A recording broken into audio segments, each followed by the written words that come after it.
Internet, c'est le plus formidable des outils. C'est également un outil dans lequel on peut se perdre pour avoir des informations, pour vérifier la fiabilité, l'exactitude. Alors il y a des outils qui existent, chacun bidouille plus ou moins, soit à son propre niveau, soit au niveau d'un service.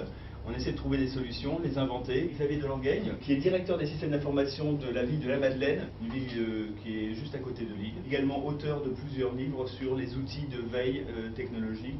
Et également Alain Johannes, journaliste, blogueur, auteur du livre Le journalisme à l'ère électronique, qui vont tous les deux nous faire part en fait un peu de leur expertise. La veille, c'est un triangle en fait, hein. C'est collecter, analyser et diffuser.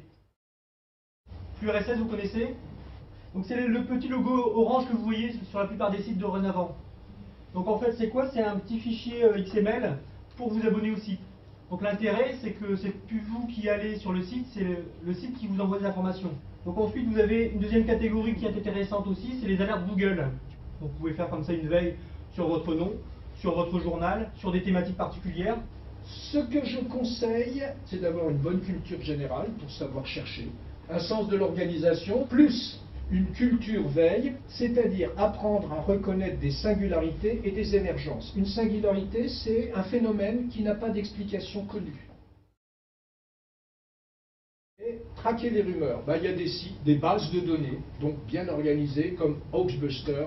Et ensuite, analyser les contenus. Moi, j'ai un outil qui est une application de Trop, dont je vous ai parlé, qui s'appelle Robot. Et Robot, il va sur un site, il regarde les liens entrants et les liens sortants. Ça vous permet de voir l'autorité de ce site. Donc là, ce que je vous présente, c'est un logiciel qui s'appelle Xmind, qui est un logiciel chinois de mind mapping. Mind mapping, c'est une technique d'organisation en fait, des idées sous forme arborescente. Vous voyez un cœur et des branches. Les prérequis pour faire les vérifications d'informations et la validation des sources sont une très forte culture générale, une faculté de discernement élevée. Ensuite, il faut être un peu parano, c'est-à-dire tout suspecter. Pour diffuser votre veille, vous avez des outils, comme par exemple les blogs. Vous avez par exemple WordPress, c'est les outils qui s'apparentent au CMS, c'est-à-dire que vous ne vous souciez plus de la forme, mais plus du contenu. Il y a des questions? Moi je me dis, c'est combien ça coûte? C'est un investissement en temps. Le retour sur investissement, c'est des gains de productivité. C'est de la pratique en fait, il faut tester le logiciel, voir si ça vous convient, et monter son propre système de veille. Si je découvre une petite application, par exemple Twitterfall, il y a tout qui tombe sur un thème donné. C'est fantastique, ça fait gagner un temps fou. Au niveau de la leçon, oui. Oui. Je voudrais réagir aussi à deux choses. Tout à l'heure, M. Johannes parlait des jeunes. J'ai eu deux étonnements. Le premier, c'est leur méconnaissance d'Internet, des outils. Et le second, c'est la paranoïa. Et les jeunes, effectivement, ne sont pas assez paranoïaques sur l'info. On me dit, mais c'est pas encore la génération des natifs web.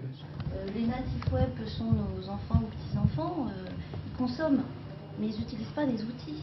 Ils utilisent le web pour consommer, pour se gaver de vidéos, de fichiers téléchargés. Cette formation au recoupement, à la vérification, à l'enquête, c'est pas la question du web, c'est la question de notre culture journalistique, je crois, qui est en cause.